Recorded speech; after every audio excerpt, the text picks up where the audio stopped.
नमस्ते, यहाँहरूलाई स्वागत छ मेरो च्यानलमा। आज चाहिँ मैले होममेड दलियाको प्रोसिजर लिएर आएको छु।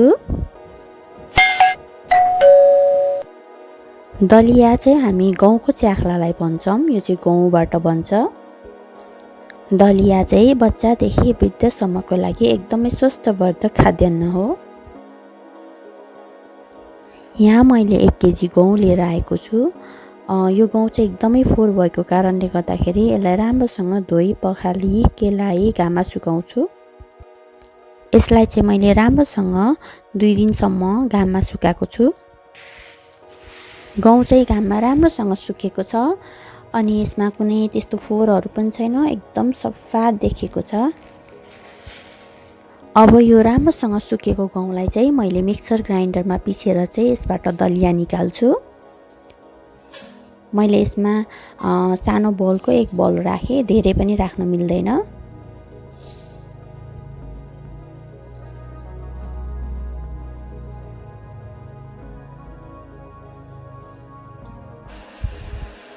अब यसलाई मैले ग्राइन्ड गर्न सुरु गरेँ है त। ग्राइन्ड गर्दा चाहिँ बीचबीचमा रोक्दै गर्नुपर्छ, फेरि सबै आटा बन्छ, त्यही भएर हामीले चाहिँ रोक्दै हेर्नुपर्छ बीचबीचमा। तपाईहरुले यस्तै 10 देखि 15 सेकेन्डसम्म यसलाई ग्राइन्ड गर्ने अनि रोक्ने अनि हेर्ने अनि फेरि त्यस्तै 10 देखि 15 सेकेन्डसम्म गर्दा हुन्छ।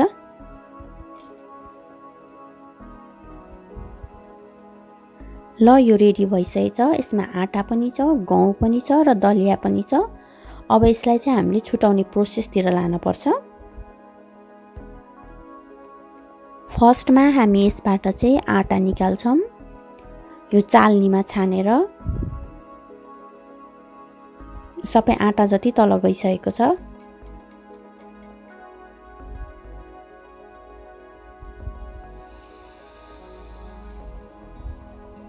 यसमा चाहिँ हाम्रो गहुँ र दलिया छ। अब यो गहुँ र दलियालाई पनि हामीले छुटाउनु पर्ने हुन्छ।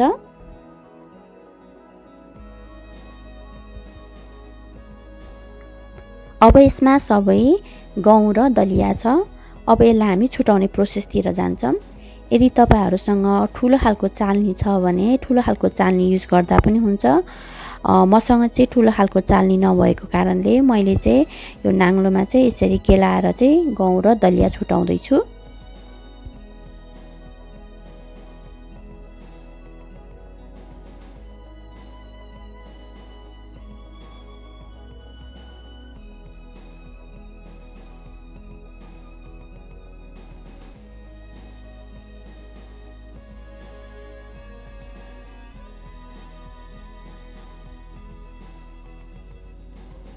यसमा मैले गहुँ र दलिया छुटाइसकेको छु र यो बाँकी भएको गहुँलाई चाहिँ फेरि म अर्कै कन्टेनरमा राख्दै छु।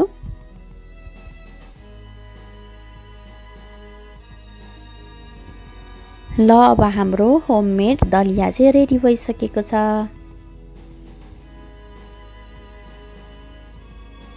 ल हाम्रो दलिया रेडी भयो। यो दलिया चाहिँ मैले मेरो बच्चाको लागि बनाइदिएको हो।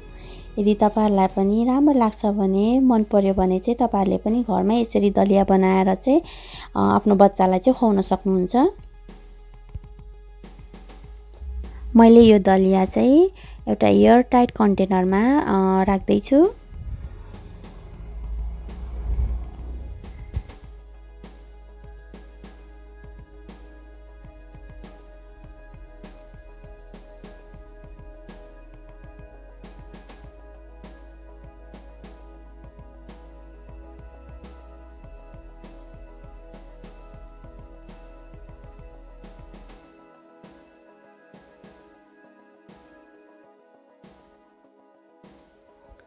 अब यो बाँकी भएको गहुँलाई फेरि तपाईहरुले त्यही प्रोसेस अनुसार चाहिँ दलिया बनाउन सक्नुहुन्छ।